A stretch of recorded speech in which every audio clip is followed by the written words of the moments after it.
This news story was produced by Cogeco North Bay News. To watch the full newscast, tune into channels 12 or 700 live at 5:30 p.m. Monday to Friday. D-Day is remembered as the beginning to the end for the Axis powers in the Second World War. Still in the front of everyone's mind, Clarke, because it really was the beginning of the liberation of Western Europe, and really was a deciding factor in how things would play out in Europe over the next 50 or 60 years, well, even to this day. It involved an incredible number of Canadians and, of course, Allied troops. 14,000 Canadians landed just on that single day. But if you take a look at the greater course of the war, 1 million Canadians served in uniform, and many of them coming from North Bay here and having links to that particular action. Hetherington's uncle, John Gambles, landed on the northern beaches of France on June 6th, 1944. Found himself on the shores of Normandy at Juno Beach in front of Bernier-sur-Mer, and fought his way inland, riding his motorcycle and digging in, and was wounded the following day during the big German counterattack on June 7th. Once the Germans knew that it actually was an invasion and not just a raid, third shell coming down the road took him and his small crew out, and for him the war was over. He referred to it as his 36-hour war, but it was more than that. It was 2 years, and of course the legacy of that wound lasted until his death. Hetherington discusses how many soldiers were isolated from the big picture of the war as a whole. They always talked about their 100-yard war.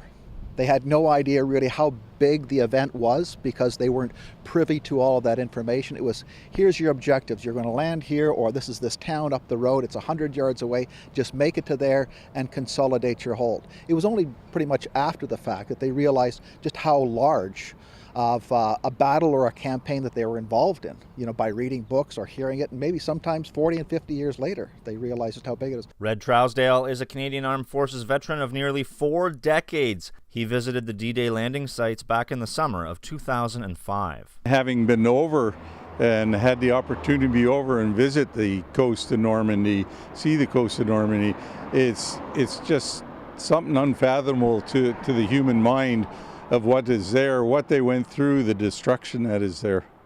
Now, we looked through your pictures, and we're going to put some up on the screen now. When you took these, what was the emotion that you felt? Certainly you get chills up and down your spine visiting those sites.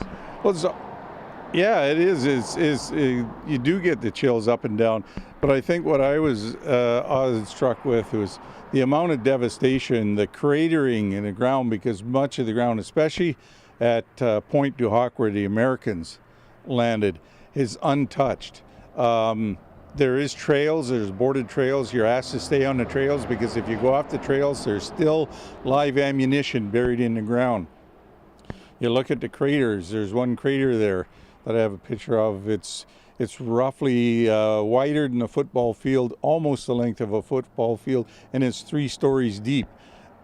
For the troops that had to climb those cliffs at Pointe du Hoc with the Germans firing down on top of them, it had to be sheer terror. When you look at the Canadian beaches there, you'll see a great big green field, and in the distance you see a berm. Well, the berm is about 20 feet high. Behind that is the beach. Well, when the tide's out, there's about a mile of beach there. There's absolutely no cover.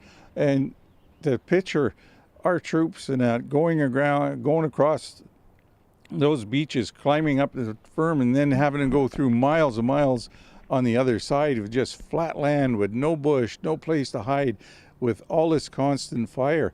It's amazing in there, it's unbelievable that we accomplished, or the Allies accomplished, what they did on D-Day. Germany would surrender to the Western Allies on May 7th of 1945, and the Second World War came to a close on September 2nd of that year when Japan formally surrendered. Reporting for Cogeco North Bay News, I'm Clarke Heipel.